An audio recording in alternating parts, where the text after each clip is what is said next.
बाकी है। और अब ताजा अपडेट भवानीपुर से ये कि बीजेपी के शुभेंदु अधिकारी फिलहाल पीछे और ममता बनर्जी 7,000 वोटों से आगे चल रही है।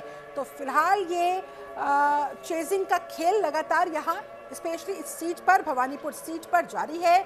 अलग अलग राउंड में आगे पीछे हो रहे हैं, कभी ममता बनर्जी तो कभी शुभेंदु अधिकारी। लेकिन फिलहाल ताजा अपडेट ये कि ममता बनर्जी तकरीबन 7,000 वोटों से आगे चल रही हैं और शुभेंदु अधिकारी पीछे बताए जा रहे हैं। लेकिन अभी भी कई राउंड्स की, यानी कि 8 राउंड्स की काउंटिंग बाकी है। इसीलिए थोड़ी देर पहले हमने देखा भी था ममता बनर्जी ने किस तरह से सामने आकर अपने तमाम टीएमसी कार्यकर्ताओं को कहा भी, ये इंस्ट्रक्शन भी कहीं ना कहीं उनकी तरफ से दिया गया था कि आप बूथों पर जहाँ जहाँ सेंटर्स हैं, जो काउंटिंग सेंटर्स है वहाँ पर आप बने रहे। जब तक फाइनल राउंड की काउंटिंग नहीं हो जाती तब तक लग रहा है कि ममता बनर्जी हथियार डालने के मूड में होंगी नहीं और होना भी नहीं चाहिए। जिस तरह से ममता बनर्जी का राजनीतिक करियर रहा है, जिस तरह से ममता बनर्जी स्ट्रीट फाइटर रही है, उन्होंने वाम दल को उखाड़ कर फेंका और 15 सालों तक लगातार ममता बनर्जी की सरकार ने पश्चिम बंगाल की धरती पर यहाँ की सत्ता पर राज किया। और ऐसे में अब यहाँ परिवर्तन की लहर बंगाल वासियों ने, जिसका मैंडेट हमारे सामने रुझानों में ये आंकड़े ये क्लियर कर रहे हैं, इस बात की खुद तस्दीक कर रहे हैं। ये देखिए रिएक्शंस आ रहे हैं एक एक करके बीजेपी की तरफ से कैसे, और ये कांग्रेस के खेमे से तस्वीरें फिलहाल देखिए आपके सामने। कांग्रेस के झंडे में देख पा रही हूं और केरल से कांग्रेस के लिए अच्छी खबर है।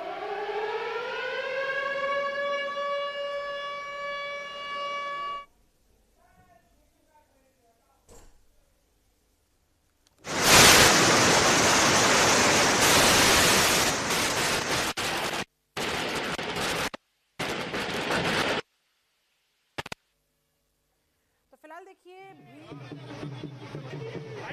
वहां पर और तमाम नेताओं से आज उनके रिएक्शंस लिए जा रही हैं, उनकी प्रतिक्रियाएं ली जा रही है।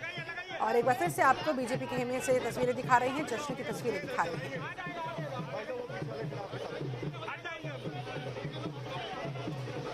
और चलिए तस्वीरों के साथ साथ चर्चा में भी आगे बढ़ेंगे। हमारे साथ इस समय दो खास मेहमान जुड़ चुके हैं। वरिष्ठ पत्रकार हिमांशु भट्ट साहब, बहुत स्वागत है सर आपका। और राजनीतिक विश्लेषक के तौर पर डॉक्टर विपुल सुनील भी हमारे साथ मौजूद है। सर आपका भी बहुत बहुत स्वागत करती हूँ। सबसे पहले डॉक्टर विपुल सुनील, आपको क्या लगता है कौन से फैक्टर्स यहाँ पर बीजेपी को ये ऐतिहासिक जीत दिला गए और ममता बनर्जी हल्के में ले गई थी? क्या हुआ क्या यहाँ बंगाल में?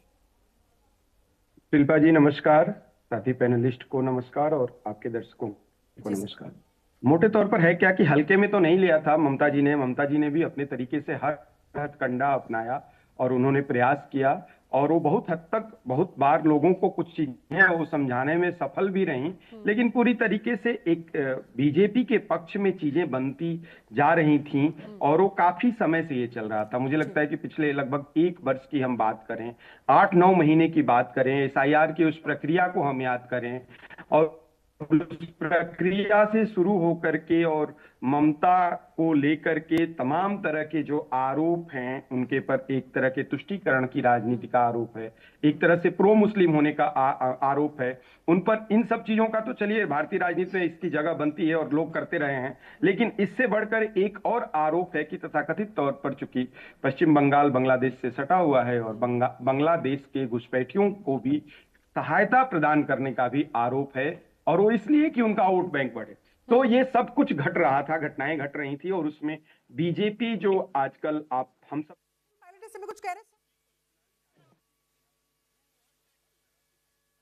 The people of Kerala and our workers and our leaders fought a united battle, and the political calculations that the BJP was doing in trying to prevent the UDF from coming to power by indirectly helping the LDF, that I think has now, that attempt has failed.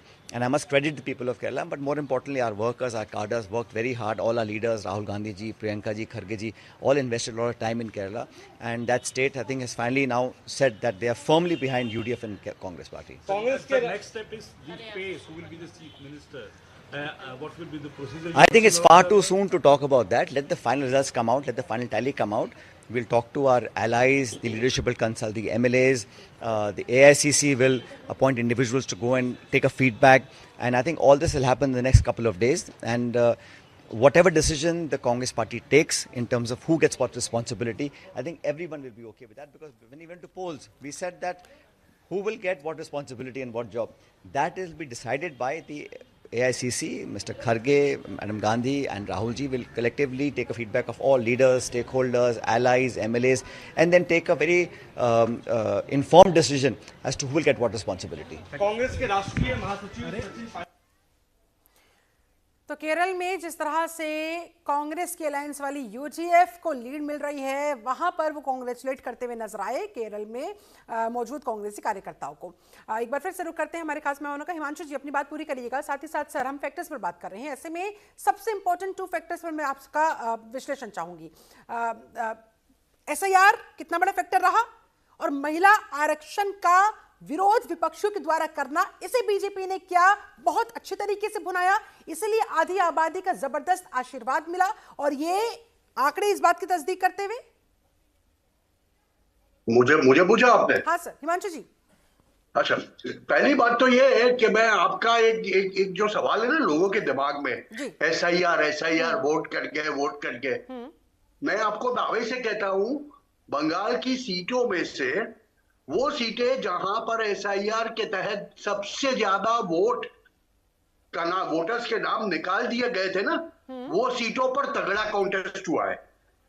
ये वो सीटें हैं जहां पर SIR का बहुत कम प्रभाव था, वहां पर भाजपा ने बाजी मारी है। तो ये एक एसआईआर का प्रभाव है ना, ये एक प्रोपेगेंडा है। अच्छा। तो जो बात एक्चुअल में सही नहीं है, एसआईआर वाली बैठकें आप लेके देखिए, वहां पर 51-49 का मुकाबला चल रहा है। सर मैं लौट रही हूं आपके पास, अपनी बात पूरी करिएगा। इसी बीच बात करेंगे इस वक्त की एक बड़ी खबर की। कांग्रेस की विदिशा नियोग को यहां हराने की बड़ी अपडेट। हेमंत बिस्व शर्मा अपनी सीट पर जीत गए हैं। जी हां, अब देखिए कि करके रुझान जो है वो नतीजों में बदल रही है और इसी बीच की बड़ी अपडेट इस हॉट सीट को लेकर असम के जालुकबारी से कांग्रेस की विदिशा नियोग हारी और उसके बाद अब ये एक और गुड न्यूज, हेमंत बिस्व शर्मा अपनी सीट पर जीत गए हैं। मुख्यमंत्री योगी आदित्यनाथ की सीधी तस्वीरें देखिए आपके सामने, वो भी डिप्टी सीएम भी वहां पर मौजूद नजर आ रहे हैं, ओम प्रकाश राजभर भी वहां पर मौजूद नजर आ रहे हैं और यहाँ भी देखिए मिठाइयाँ खिलाकर एक दूसरे को जीत की बधाई दी जा रही है। गोपाल नंदी को भी आपने देखा, कुछ कह रहे, सुन लेते हैं। पहली बार कमल खिला है। इसके अलावा तमिलनाडु में भी जो डीएमके की सरकार का पतन और एआईएडीएमके बीजेपी प्रबंधन ने अच्छी सीटें पाई हैं। केरल में बीजेपी का खाता पहले की तुलना में बेहतर हुआ है और वोट परसेंटेज बीजेपी का बढ़ा है। तो इसके लिए पूरे एनडीए परिवार को बधाई और आप सबका अभिनंदन।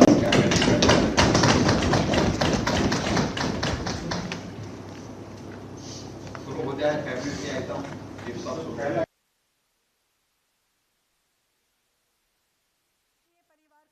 देते हुए मुख्यमंत्री योगी आदित्यनाथ नजर आए हैं। हिमांशु जी आपकी बात अधूरी रह गई थी, बात पूरी करिएगा। साथ ही साथ सर मुख्यमंत्री योगी आदित्यनाथ भी तो हमेशा से स्टार प्रचारकों में शुमार रहे हैं, उन्होंने भी वहां जाकर जमकर जनता के सामने अपनी बात रखी और कहीं ना कहीं उनकी मेहनत भी रंग लाई है। नहीं, जहां पर बात हो रही थी महिला सशक्तिकरण की, विमेन्स रिजर्वेशन की, तो महिला सशक्तिकरण का मुद्दा बहुत जोरों शोरों से चला है। देखिए बंगाल के अंदर जैसे दिल्ली के अंदर वो निर्भया केस हो गया था, उसके बाद में बंगाल के अंदर ये पिछले 2 सालों के अंदर एक आरजी कौर करके किस्सा हो गया। वहां पर भी एक ये रेप वाला और मर्डर वाला जो किस्सा है ना, वहां पर कोलकाता और उसके आजू बाजू के इलाके, मतलब बृहद कोलकाता के 11 सीट और प्रेसिडेंसी के उनके आजू बाजू वाली सीट, वो सीटों के ऊपर पिछले दिनों में मतलब 2021 के चुनाव में उससे पहले बीजेपी कभी एक भी सीट नहीं जीती थी कोलकाता शहर के अंदर। और इस बारी माहौल वो है कि वहां पर कम से कम 50% सीटें बीजेपी जीत रही है। उसकी वजह आप जाके वहां पर महिलाओं से बात करो। भद्रलोक जिसको कहते हैं उनकी महिलाएं, और वो भी पश्चिम बंगाल के अंदर तो एक प्रथा है कि महिलाएं ज्यादा बोलती है, ज्यादा सशक्त है। तो उन्होंने बढ़ चढ़ के बताया कि ये नहीं चलेगा, भले ममता दीदी एक महिला है मगर ये नहीं चलेगा, हमारी सुरक्षा सही तरह से नहीं हो, और उसमें भी जो क्रिमिनल्स है, जो आरोपी है, उनके साथ में बैठ के आपने हमें न्याय नहीं दिया, ये बात नहीं चलेगी। ये बहुत बढ़ चढ़ के चढ़ा है, क्योंकि पहले संदेश खाली हो गया 2 साल पहले, बाद में ये हुआ। विक्टिम की मां को टिकट देकर कहीं ना कहीं सर संदेश पहुंचाने का काम किया कि देखिए हम समझते हैं, महिलाओं की दर्द को समझते हैं और अब हम आएंगे और इसका सलूशन करेंगे। महिलाओं की रक्षा सुरक्षा को लेकर हमने जो ठाना है वो अब हम करके दिखाएंगे। नहीं, सही बात है, ये बात बहुत जोर शोर से चली है। हाँ। और आप देखेंगे, इसीलिए मैं कहता हूं कि ये एसआईआर की बहुत बड़ी बातें कर रहे हैं लोग। एसआईआर के तहत जो 90-91 लाख वोट जो काटे गए, जो नाम काटे गए, वो सीटों के ऊपर तो बहुत तगड़ा कॉन्टेस्ट चला है। साउथ परगना में, इधर उधर पश्चिम बंगाल के जिलों के अंदर खाली ये जो शहरी सीटें हैं जहां पर बीजेपी कभी नहीं जीती, वो सीटों में ये भवानीपुर की सीटों की हमने बात की। सर अब मैं आपसे समझना चाहती हूं, ध्रुवीकरण किस हद तक हुआ है?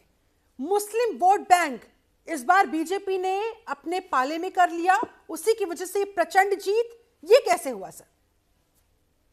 मुस्लिम वोटों को नहीं लिया, ध्रुवीकरण 2 तरफा हुआ है। मैं आपको एक आंकड़ा स्टैटिस्टिक के साथ में बताता हूं। देखिए 2021 के चुनाव में भाजपा का वोट प्रतिशत 38 था, टीएमसी का वोट प्रतिशत 41 था, टीएमसी का वोट प्रतिशत 48 था।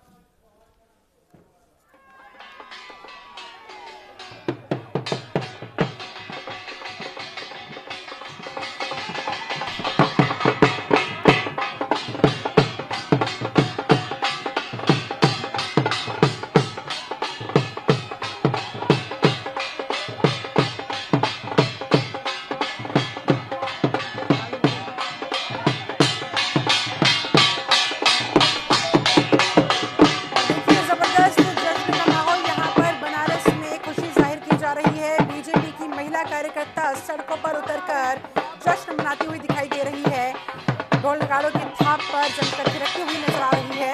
और हो भी क्यों ना, क्योंकि देखिए इन्हीं महिला कार्यकर्ताओं ने अलग अलग राज्यों में महिला आरक्षण, भारतीय जनता पार्टी ने बंगाल में झंडा गाड़ा है, मोदी जी हैं तो मुमकिन है। पांडिचेरी, असम में भी भारतीय जनता पार्टी की जीत हुई है। आज यहाँ पर कार्यकर्ताओं में उत्साह है, उल्लास है, और उसको व्यक्त नहीं किया जा सकता कि आज कार्यकर्ता कितना खुशी है। खास तौर से आज बंगाल में जिस तरह से भारतीय जनता पार्टी ने विजय प्राप्त किया है, और मोदी जी आए थे काशी में बीएलडब्ल्यू में और मातृशक्ति का संबोधन किए थे, और मोदी जी, काशी विश्वनाथ जी का भी आशीर्वाद है, बाबा का आशीर्वाद मोदी जी को मिला। आज बंगाल में भी भारतीय जनता पार्टी ने विजय का झंडा गाड़ दिया है। और हमारे साथ एक और खास मेहमान इस समय जुड़ चुके हैं, बीजेपी प्रवक्ता गोपाल कृष्ण अग्रवाल। अग्रवाल साहब बहुत बहुत स्वागत है आपका। सर सुबह से कितनी मिठाइयां खा ली हैं? क्या कर रहे हैं? कितने खुश, सुबह से कितनी मिठाइयां खाई है या फिर कितनी झालमुड़ी आप लोगों ने बंटवा दी है? जीत का श्रेय किसको? नहीं, ये तो इतना खुशी का मौका है। पश्चिम बंगाल का जो पूरा ये जो चुनाव है, कभी भी राजनीतिक चुनाव हम लोगों के लिए नहीं था, बल्कि यह हमारे वैचारिक,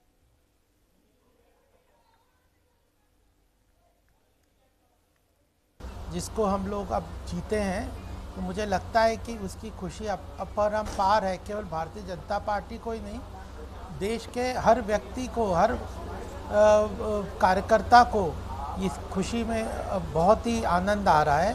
मिठाई झालमुड़ी तो खाएंगे ही, मिष्टी दही भी है, रसगुल्ला भी है, संदेश भी है, लेकिन ये अथक परिश्रम का, अमित शाह जी का, मोदी अथक परिश्रम है, उनकी पूरी टीम का, सबकी टीम का अथक परिश्रम है, और मोदी जी के नेतृत्व में जो जनता का भरोसा है, उसका सुखद परिणाम है जो हमारे सामने आ जा रहा है। अच्छा, कौन से मुद्दे जो आपके लिए काम कर गए सर, और ये चमत्कार हो गया, ये इतिहास वहां पर आप लोगों ने रच दिया?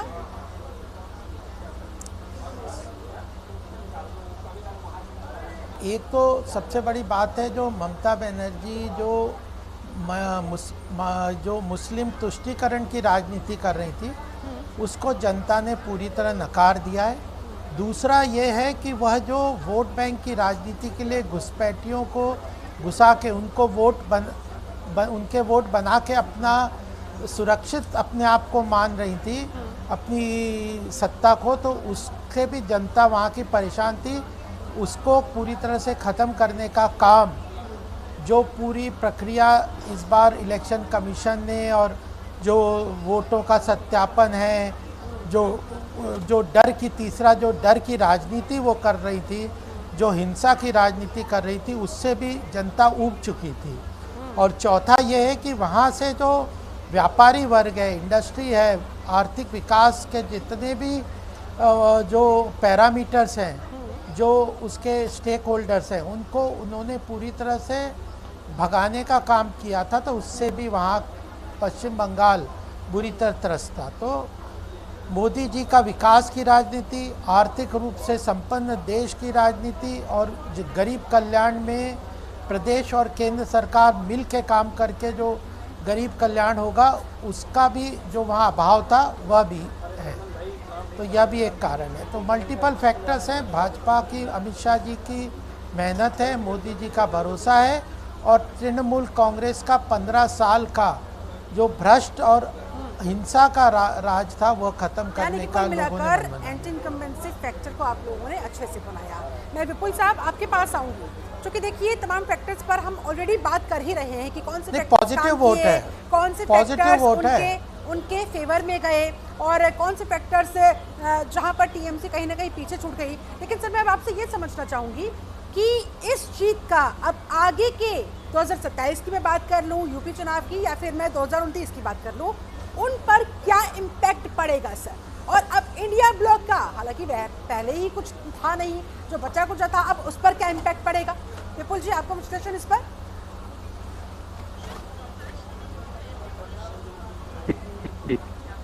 निश्चित तौर पर लगता है कि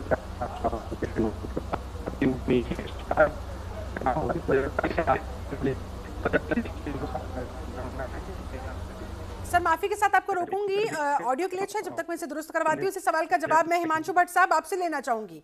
आप चूंकि वरिष्ठ पत्रकार है सर, दर्शकों से आपने देखा है, ग्राउंड जीरो को वहां पर समझा है, और ऐसे में अब ये जो रिजल्ट आया है बीजेपी के लिए, ये जो 4 राज्यों से गुड न्यूज सामने आई है, इसका आगे के चुनावों पर क्या और कितना इंपैक्ट पड़ता हुआ आप देख पा रहे हैं सर?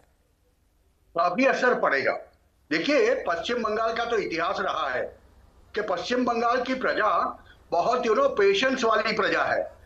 तो हर एक राजनीतिक पार्टी को जिसको सत्ता में लाती है उसको 2-3 मौके देती है। आपने देखा कांग्रेस को पहले 25-30 साल दिए आजादी के बाद, फिर 33 साल उन्होंने लेफ्ट को दे दिए, फिर 15 साल दीदी को लिए, मगर वो पहले 2 को जो मौके दिए और उसके बाद में उनको वापस नहीं लाए। तो टीएमसी का भी कुछ ऐसा ही हाल होने वाला है। और ऐसे में राष्ट्रीय परिप्रेक्ष्य में हम देखें तो इंडी गठबंधन के अंदर सबसे बड़ी 3 पार्टियों में एक टीएमसी थी, और वो टीएमसी का जो हाल हुआ है उसके बाद से हमें पता चलता है कि 2029 की राजनीति या आगे की राजनीति के अंदर विपक्ष का हाल कैसा होगा। इसके बाद अभी पंजाब, और उसके बाद पंजाब में आपकी सरकार है, और उसके बाद यूपी में 2027 में जो चुनाव होंगे वो इसके साथ में, ये चुनाव के साथ में एक्चुअली ये तय करेंगे कि देश के अंदर विपक्ष की क्षमता कुछ है या बची है या नहीं है। एग्जैक्टली सर, अब मैं इसी पॉइंट पर आ रही हूं और आपसे अब इसी को लेकर मैं आगे जानना चाहूंगी, समझना चाहूंगी कि क्या बीजेपी की ये प्रचंड जीत विपक्षियों को और ज्यादा तोड़ देगी, और ज्यादा वो लोग बिखर जाएंगे, या फिर समझेंगे कि अगर हम एकजुट नहीं हुए तो ऐसे ही हारते चले जाएंगे?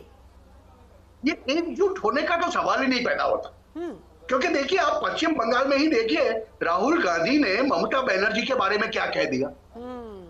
अभी क्या वो दोनों इकट्ठे होंगे फिर से? वो हारने के बाद इकट्ठे होंगे तो लोग कहेंगे दोनों हारे हुए हैं, 2 मिला के क्या करेंगे। और देखिए, जहां तक विपक्ष के इकट्ठे होने की बात है, वहां तक वहां यूडीएफ और एलडीएफ दो लड़े हैं। मतलब साम्यवाद।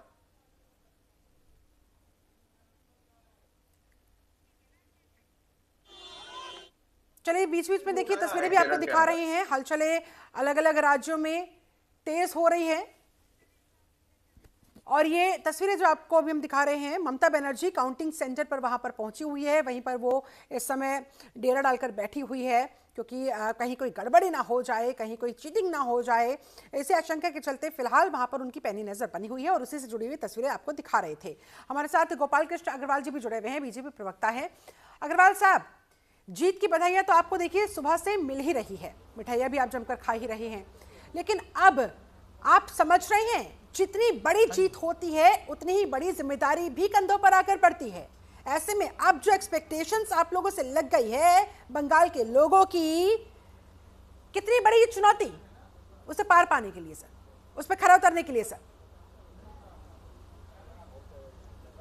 नहीं, देखिए गुड गवर्नेंस हमारा मेन प्लैंक है और हम अब ये 21वां प्रदेश है जहाँ पे एनडीए की हमारी सरकार है, तो यह एक के बाद एक जो प्रदेशों में जीत रहे हैं या केंद्र में जीत रहे हैं, इसलिए जीत रहे हैं कि हम अपने प्रॉमिसेस को 100% टिक करते हैं और जो लिस्ट बनाते हैं, प्रॉमिस करते हैं, तो उसको एक एक पॉइंट को टिक करते हैं कि ये हुआ कि नहीं हुआ, ये हुआ कि नहीं हुआ, रिपोर्ट कार्ड। चलिए, अपनी जिम्मेदारी का निर्वहन आप लोग कैसे करेंगे, क्या आपकी तैयारियां, इस पर मैं आगे भी आपसे बातचीत करूंगी, लेकिन इस बीच रुक कर लेते हैं इस वक्त की एक बड़ी खबर बता दें आपको। पश्चिम बंगाल में पहली बार बीजेपी एनडीए की सरकार और सीएम जहां नए भारत विकसित भारत संकल्प को नई गति, मुख्यमंत्री योगी आदित्यनाथ की तरफ से ये स्टेटमेंट जारी किया गया है, ये रिएक्शन दिया गया है बीजेपी कार्यकर्ताओं को, और जितने भी बीजेपी प्रत्याशी वहां पर जीते हैं उनको बधाई देते हुए नजर आए मुख्यमंत्री योगी आदित्यनाथ। चुनाव में इस जीत पर उन्होंने पोस्ट करते हुए अपनी बात साझा की है। ये देखिए, ये पोस्ट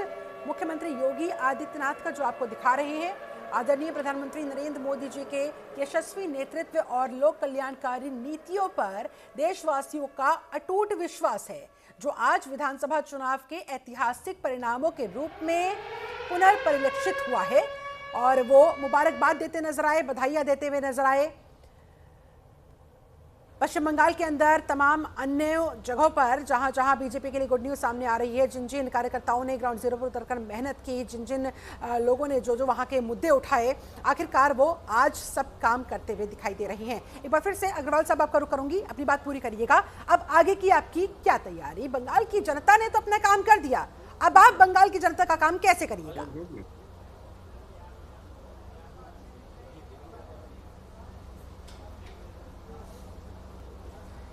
गोपाल जी, आवाज मिल रही है मेरी?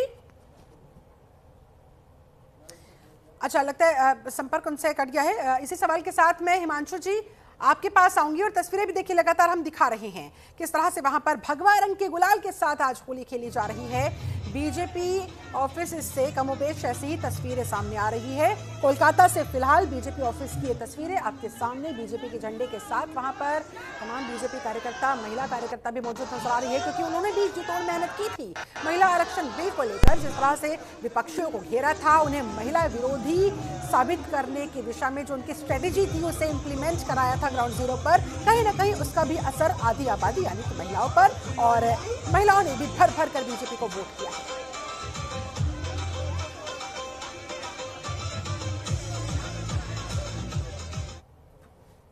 पश्चिम बंगाल जैसे सीमावर्ती राज्य के अंदर बहुत बड़ी होने वाली है जी। देखिए, उनको पहला काम तो ये करना पड़ेगा, एक तरफ लोगों के एम्प्लॉयमेंट के लिए पश्चिम बंगाल का री इंडस्ट्रियलाइजेशन करना पड़ेगा। बंगाल के अंदर फिर से उद्योग लाने पड़ेंगे कि जिससे लोगों को एम्प्लॉयमेंट मिले, रोजगार मिले। और दूसरी तरफ उनको ये ध्यान रखना पड़ेगा कि उन्होंने जो वादे किए हैं कि बांग्लादेश से आए हुए घुसपैठिए जो बंगाल के अंदर अपना घर बना के बैठे हैं, उनको चुन चुन के निकाल के वापस भेजना पड़ेगा।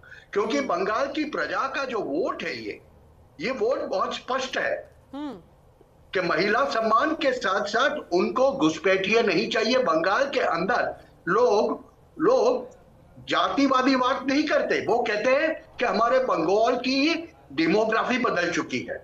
देखिए, वो डी वर्ड का इस्तेमाल करते हैं, और ये जो डी वर्ड है ना, जी। इसका मतलब डेमोग्राफी बदल गई। मतलब एक इंसान जो 40 साल से एक अपने घर में रहता है, उसके आजू बाजू में नए नए लोग आ गए हैं जिनको वो जानता नहीं, पहचानता नहीं। और वो लोग कौन है? उसमें से आधे के ऊपर के लोग बाहर से आए हुए घुसपैठिए हैं, और उनको फैसिलिटेट करके आज तक की सरकारों ने उनको आधार कार्ड भी दिए, उनको राशन कार्ड भी दिए, उनको सुविधाएं भी दी, और स्थानिक लोग बेचारे मरते रहे। तो ये इसी से तंग आके लोगों ने भाजपा का दामन थामा है। तो बहुत स्पष्ट बात है कि ये दो काम इनको बहुत पहले करने पड़ेंगे। महिला सुरक्षा के साथ में राज्य के अंदर दूसरे राज्यों की तरह इंडस्ट्रियल प्रवाह आना शुरू हो, इंडस्ट्रीज का प्रवाह आना शुरू हो, जिससे रोजगार बढ़े, राज्य का जीडीपी सही तरह से बढ़े। और दूसरी बात, जो सीमावर्ती राज्य के अंदर प्रश्न होता है 0.5 फ्रंट के, जो बाहर के घुसपैठियों से बढ़ता है, उसको खत्म करने की कार्रवाई और सख्त हाथ से खत्म करने की कार्रवाई इनको करनी पड़ेगी। और इसीलिए आप ये कह रहे हैं कि सबसे पहले अब सरकार बनने के बाद बीजेपी को जो करना होगा वो करना होगा महिलाओं को लेकर, जो वादा किया गया है उसे पूरा करना होगा, और घुसपैठियों का जो मुद्दा उठाया गया था उस दिशा में ऑन अ सीरियस नोट काम करके दिखाना होगा, करना पड़ेगा। ठीक, क्योंकि ये नहीं होगा तो भारतीय, देखो ये चुनाव खाली राज्यों के चुनाव नहीं थे, ये भारतीय सीमावर्ती राज्यों की सुरक्षा, भारत के अंदर बसे हुए 0.5 फ्रंट को कन्फ्रंट करने के लिए जो जरूरी चीजें थी, इसीलिए आसाम और पश्चिम बंगाल जैसे राज्य भारत के लिए बहुत महत्व के हैं। और केंद्र के अंदर सत्ताधारी पक्ष, जब राष्ट्रवादी पक्ष होता है, तब वो हमेशा ऐसा चाहता है कि सरहद के राज्यों में हमारा राज रहे। और इसके बाद अब फरवरी 2027 में इसी तरह बंगाल की तरह मिशन पंजाब हाथ में लिया जाएगा। बिल्कुल, जाहिर तौर पर अब इस प्रचंड जीत के बाद बीजेपी की कोशिश रहेगी बाकी के जो उनके तमाम मिशंस पाइपलाइन में हैं उन पर जुट जाने की। लेकिन सर, इससे पहले आपकी जो एक बात थी, जो हम मुस्लिम वोट बैंक पर हम बात कर रहे थे, अधूरी रह गई थी, मैं उसको एक बार फिर से आपसे समझना चाहती हूँ कि मुस्लिम वोट बैंक का इस बार क्या हुआ? देखो, मुस्लिम वोट बैंक, मैं इस सवाल का जवाब आपसे लूंगी सर। इसी बीच एक बड़ी खबर सामने आ रही है, तमिलनाडु के मुख्यमंत्री हार गए हैं, एमके स्टालिन हार गए हैं। कोलाथुर सीट से टीवी के उम्मीदवार ने उन्हें हरा दिया है। विजय थलपति की नई नवेली पार्टी टीवी के, जिसने चमत्कार इस बार कर दिखाया, पहली बार उनका अस्तित्व आया और जबरदस्त उन्होंने रिजल्ट दे दिया। कोलाथुर सीट से मुख्यमंत्री एमके स्टालिन के हारने की ये बड़ी जानकारी तमिलनाडु से, ये बड़ी अपडेट आप तक पहुंचा रही है। टीवी के उम्मीदवार ने उन्हें हरा दिया। हिमांशु जी, जल्दी से इस पर छोटा सा रिएक्शन आपसे। क्या सोचा होगा खुद स्टालिन ने कि एक नई नवेली पार्टी का नया नवेला प्रत्याशी मुझे हरा देगा, सूबे की मुखिया को हरा देगा? देखिए, इसके अंदर क्या है, स्टालिन के मतलब डीएमके की हार के अंदर क्या है, सीएमके की हार के अंदर इनकी जो देश की डिविजिव पॉलिसी, उनकी डिविजिव पॉलिसी जो थी, राष्ट्र को तोड़ने की पॉलिसीज थी। हाँ। और सबसे ज्यादा बड़े धर्म को, सबसे ज्यादा मेजॉरिटी होने वाले लोगों को आप सतत तिरस्कृत करते जाओगे कि आप तो मच्छर हो, आप तो डेंगू हो, आप तो ये हो, आप तो वो हो, तो कहीं ना कहीं ये काटेगा। और लोगों को वहां पर विकल्प नहीं मिल रहा था, क्योंकि एआईएडीएमके वो डिवाइडेड हाउस है, मतलब टूटा हुआ घर जैसा है कि उनके बहुत से खेमे हैं। तो जब ये लोगों ने टीवीके को देखा, और उसके साथ में एक कहा जाता है कि 1996 में भारत देश के अंदर सबसे बड़ा और सबसे लोकप्रिय अभिनेता रजनीकांत था। वो रजनीकांत की उस वक्त जो पॉपुलैरिटी थी, लोकप्रियता थी, वो लोकप्रियता विजय की यहां पर पिछले 4 महीनों में, 6 महीनों में बनी। देखिए, उनके ऊपर एक आक्षेप भी है कि टीएमके ने लोगों को फ्रीबीज देके, पैसे देके खरीदा है। अब देखिए, जनता के मन में यही सवाल है, जो भी तमिलनाडु के इन आंकड़ों को देख रहे हैं, कि आखिरकार तमिलनाडु में दशकों से चली आ रही डीएमके को टीवीके ने, नई नवेली पार्टी ने ये पटखनी कैसे दी थी? इसी पर दिखाते हैं एक खास रिपोर्ट। वजह क्या है, क्या कुछ फैक्टर्स रहे, देखिए जरा।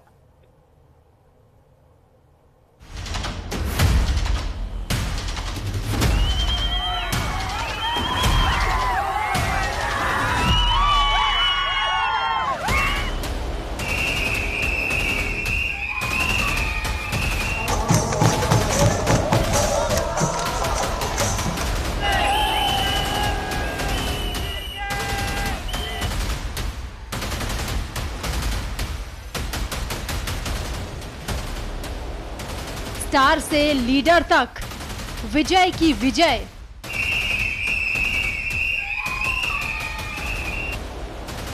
विजय वेव, तमिलनाडु में सुपरहिट जीत।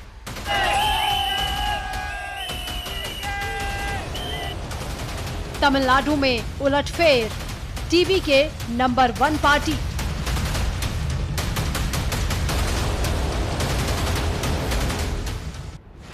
ये सीटी, ये जोश साउथ सुपरस्टार विजय थलापति स्टाइल में है। तमिलनाडु चुनाव में बड़ा उलटफेर देखने को मिला। 2 साल पुरानी एक्टर विजय की पार्टी टीवी के नंबर 1 बन गई। इन नतीजों से टीवी के कार्यकर्ताओं में जश्न का माहौल है। यानी तमिलनाडु में बस एक ही नाम है, विजय। विजय की पार्टी टीवी के का उभार सिर्फ स्टारडम की कहानी नहीं, ये जनता की उम्मीदों की दास्तां है। तमिलनाडु में दशकों से चली आ रही डीएमके, एआईएडीएमके की राजनीति के बीच टीवीके ने जिस तरह अपनी जगह बनाई है, उसने बड़े बड़े सियासी पंडितों को भी सोचने पर मजबूर कर दिया है। 52 साल के विजय की सभाओं में उमड़ती भीड़, युवाओं का जबरदस्त क्रेज और ग्राउंड पर एक्टिव फैन नेटवर्क, सबने विजय को नई ताकत दी। विजय ने सिर्फ वादों की नहीं बल्कि फील की राजनीति की। रोजगार, स्किल, अवसर, 3 शब्द विजय की रीढ़ थे। भ्रष्टाचार, परिवारवाद, पुराने पॉलिटिकल स्ट्रक्चर के खिलाफ टीवीके का टोन साफ और आक्रामक था। फैन क्लब्स को बूथ लेवल कैडर में बदलना टीवीके की सबसे बड़ी स्ट्रेटजी बन गई। शादी के लिए लड़कियों को 8 ग्राम सोना देने का वादा काम कर गया। नवजात बच्चों के लिए अंगूठी देने की बात पर भी जनता ने भरोसा किया। ब्लड डोनेशन कैंप, गरीबों और छात्रों की मदद की। सबसे खास बात, विजय की फिल्मों से जनता का भावनात्मक जुड़ाव भी वोटर को टीवीके के करीब ले गया। विजय अब सिर्फ स्क्रीन के हीरो नहीं, बल्कि सियासत के मैदान में मजबूत खिलाड़ी बन गए हैं। जो तमिलनाडु की राजनीति लंबे समय से डीएमके और एआईएडीएमके के इर्द गिर्द घूमती थी, अब उस चक्रव्यूह को विजय की टीवीके ने तोड़ दिया है। विजय थलापति ने फिल्मी कहानी की तरह सियासत का भी गेम बदल दिया। जैसे उनकी फिल्में हमेशा बॉक्स ऑफिस पर नए कीर्तिमान बनाती रही हैं, वैसे ही सियासत में उनकी एंट्री ने सब कुछ हिला दिया। फिलहाल सियासत और सिनेमा के सुपरस्टार टीवी के चीफ विजय के घर के बाहर सिक्योरिटी कड़ी कर दी गई है।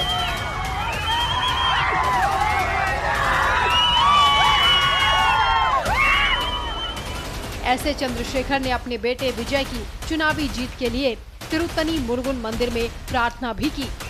परिवार जश्न मना रहा है, सीटियां बजा रहा है। देखना होगा कि विजय वेव क्या उन्हें सीएम कुर्सी तक ले जाएगी।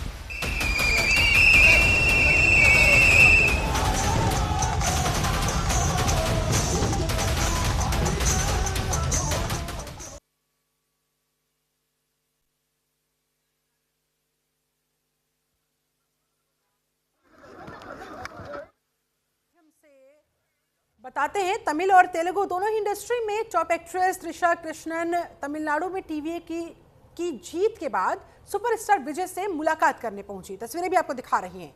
विजय त्रिशा की केमिस्ट्री क्या कहती है, ये सोशल मीडिया पर लोग इस समय सर्च करने में लगे हुए हैं। और अनएक्सपेक्टेड था, टीवी के जबरदस्त तरीके से जिस तरह से लोगों के बीच पहुंची और उसके बाद जो बड़े बड़े वादे टीवीके ने किए, उन वादों पर तमिलनाडु के लोगों ने विश्वास किया और ये प्यार जमकर टीवीके के ऊपर, विजय थलापति के ऊपर जो लुटाया गया है। अब ऐसे में जाहिर तौर पर देखिए, अब उनके ऊपर भी ये जिम्मेदारी बनती है उन वादों को पूरा करने की, इस विश्वास पर खरा उतरने की। और तमिलनाडु में अगर टीवीके जीती तो त्रिशा विजय से मुलाकात करने पहुंची। फिलहाल तो देखिए दोनों के बीच की रोमांटिक रिलेशनशिप की अफवाह भी फ्लोट कर रही है। एक दूसरे के करीबी दोस्त बताए जाते हैं दोनों, और लंबे समय से कोई स्टार भी रहे हैं विजय और त्रिशा, जिन्होंने कई सारी हिट फिल्मों में एक साथ काम किया है। इनकी ऑन स्क्रीन केमिस्ट्री काफ़ी पसंद करते हैं यहाँ के लोग, काफ़ी स्ट्रांग मानी जाती है, और कई सारे इवेंट्स में पब्लिक अपीयरेंस भी इन लोगों ने साथ में दी है। और ऐसे में अब टीवीके की ज़बरदस्त परफॉर्मेंस के बाद विजय से मुलाकात करने के लिए त्रिशा का वहां पर पहुंचना और भीड़ के बीच जाकर फंस जाना, ये देखिए तस्वीरें आपको दिखा रहे हैं, क्योंकि चारों तरफ जो हुजूम था टीवी के समर्थकों का, वो जश्न मना रहे थे, झूम रहे थे, और उसी भीड़ में उनकी गाड़ी भी वहां पर स्टक हो गई थी। उसी दौरान की तस्वीरें आपको दिखा रहे हैं। और जो वहाँ के लोगों के साथ में, खास तौर पर हिंदुओं के साथ में जो अत्याचार हो रहा था, भारतीय जनता पार्टी के कार्यकर्ताओं को मारा जा रहा था, और एक भी विकास की योजना जो देश भर में लागू है वो वहाँ पर, तो बहुत बड़ी जीत है पार्टी की। मगर पश्चिम बंगाल के साथ में न्याय होगा, वहाँ पर विकास के कार्य होंगे। मैं प्रधानमंत्री जी को बहुत बहुत बधाई देता हूं कि उनके विजन आज पूरे देश में लोग देख रहे हैं। गृह मंत्री जी, हमारे राष्ट्रीय अध्यक्ष जी और पार्टी के तमाम लाखों करोड़ों कार्यकर्ता, जिनकी जी तोड़ मेहनत थी कि आज ये दिन हमको देखने को मिल रहा है। सर, नई दिल्ली विधानसभा में हम अभी जलेबी देख रहे हैं, साथ साथ झालमुड़ी भी देख रहे हैं। हमने देखा कि प्रधानमंत्री वहां गए थे और झालमुड़ी वहां पर जब खाई, तो उसके बाद आज तो देखिए, आज खुशी का ठिकाना ही नहीं है। आज मन इतना खुश है, दिल इतना खुश है कि जिसको बयान नहीं कर सकते, इतना मन खुश है, दिल खुश है। मैंने देखा है पश्चिम बंगाल में, जब मैं वहाँ पे आरामबाग में गया था, चुनाव में काम करता था, और वहाँ के कार्यकर्ताओं को कैसे पीटते थे, कैसे बम फेंक देते थे, महिलाओं का रेप करते थे। बहुत बड़ी जीत है। आज केवल अच्छी बात करेंगे, जलेबी खिलाएंगे। तो जलेबी उतारते हुए भी और खिलाते हुए भी नजर आए दिल्ली से बीजेपी सांसद प्रवेश वर्मा, और कह रहे हैं कि भाई खुशी का ठिकाना नहीं है, और लगातार इस तरह की तस्वीरें सामने आ रही है। ये सेलिब्रेशन चल रहा है, कहीं जलेबी खिलाकर तो कहीं झालमुड़ी खिलाकर। और एक बार फिर से ग्राफिक्स के माध्यम से विजय त्रिशा की केमिस्ट्री क्या कहती है वो भी आपको दिखा रहे हैं।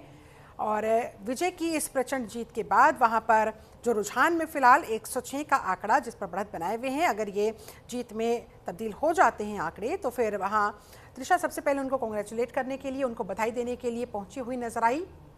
और एक बार फिर से तस्वीरें बीजेपी खेमे से सुधांशु त्रिवेदी, अन्य तमाम बीजेपी के वरिष्ठ नेताओं के साथ कहीं मिठाइयाँ खिलाई जा रही है, कहीं झालमुड़ी, एक दूसरे को बांटते हुए, खाते हुए, खिलाते हुए, और जश्न की ये तस्वीरें अलग अलग चुनावी राज्यों से कमोवेश ऐसी ही सामने आ रही है, क्योंकि 4 राज्यों से बीजेपी के लिए ये गुड न्यूज़। हालांकि केरल में कहीं ना कहीं कांग्रेस के लिए अच्छी खबर है, लेकिन फिलहाल तो बीजेपी बेहद गदगद है पश्चिम बंगाल की जीत से। वेस्ट बंगाल से एक बार फिर से ये तस्वीर आपको दिखा रहे हैं, महात्मा गांधी जी को प्रेजेंट करते हुए यहाँ पर रिएक्शंस लिए जा रहे हैं। आपका नाती भी नहीं होगा, आपका खून भी नहीं है वो लोग। कोई बात नहीं, हो गया। ये सोनिया गांधी। जय जगन्नाथ। मैं जगन्नाथपुरी से पैदल यात्रा करके आया हूँ, आज कोलकाता में पहुँचा हूँ। बहुत खुशी लग रही है। 50 साल के बाद आज यहाँ पे बीजेपी का सरकार बना है, डबल इंजन का सरकार, केंद्र में मोदी सरकार, राज्य में मोदी सरकार 50 साल के बाद बना है। दीदी का दादागिरी हुआ खत्म। यहाँ से युवा को मिलेगा नौकरी और महिला को मिलेगा रोजगार। और सबसे बड़ा बात यह है, यहाँ से जो भय था, जातिवाद का जो भय था, ये भय यहाँ से खत्म होगा। आप गांधी जी बनकर आए हैं, कारण? मैं स्वच्छ भारत मिशन का प्रचारक हूँ। गांधी जी का गेटअप में पूरे भारत बस पैदल यात्रा करता हूँ। मेरा नाम है सिल्वर गांधी। मैं पैदल यात्रा करके भारत भ्रमण करता हूँ। आज कोलकाता में आके पहुँचा हूँ। जय भारत, जय सोनार बांग्ला। धन्यवाद नरेंद्र मोदी जी के साथ साथ अमित शाह जी को एवं केंद्रीय मंत्री धर्मेंद्र प्रधान जी को बहुत बहुत धन्यवाद देना चाहता हूं कि यहां का विजय के लिए, डबल इंजन का सरकार के लिए। जय भारत, जय सोनार बांग्ला। तो सिल्वर मैन महात्मा गांधी के गेटअप में पश्चिम बंगाल पहुंचे और वहां जाकर अपनी बात रखते हुए नजर आए। और अब चलिए अब आपको बिहार लिए चलते हैं, बिहार की ये तस्वीरें आपको दिखाते हैं। यहाँ पर भी देखिए महिलाएं झालमुड़ी बांट रही हैं। तो झालमुड़ी तो देखिए इस समय ट्रेंडिंग में चल रहा है और जगह जगह कुछ इस तरह से भारतीय जनता पार्टी सेलिब्रेट कर रही है। ममता बनर्जी के गढ़ में उनके किले को ढाकर जिस तरह से बीजेपी ने इतिहास इस बार रचा है, ऐसे में पीएम मोदी ने वहां जाकर जब झालमुड़ी खाई और जो एक लोगों से कनेक्शन वहां पर क्रिएट हुआ। महिलाएं कुछ कह रही है, सुनते हैं। झालमुड़ी वाला जीत गया, झालमुड़ी पर बड़ा कटाक्ष हुआ था। तो मैं बताना चाहती हूँ कि झालमुड़ी वाला, फूल वाला, रिक्शा वाला, ठेला, यानी कि तमाम लोग वो किसी भी कैटेगरी से क्यों ना बिलोंग करते हो, आज वहाँ पर सेलिब्रेट कर रहे हैं, बेहद खुश हैं। और ख़ास तौर पर महिलाएं, क्योंकि महिलाओं का सबसे बड़ा मुद्दा रहा आरक्षण से जुड़ा हुआ। महिला आरक्षण बिल को लेकर जिस तरह से विरोधियों ने उसके सपोर्ट में ना आकर कहीं ना कहीं अपने ही पैर पर कुल्हाड़ी मारने का काम किया और बीजेपी की महिला कार्यकर्ताओं ने जोरों शोरों से इस मुद्दे को सड़कों पर उठाया। सदन से लेकर सड़क तक इस मुद्दे को उठाते हुए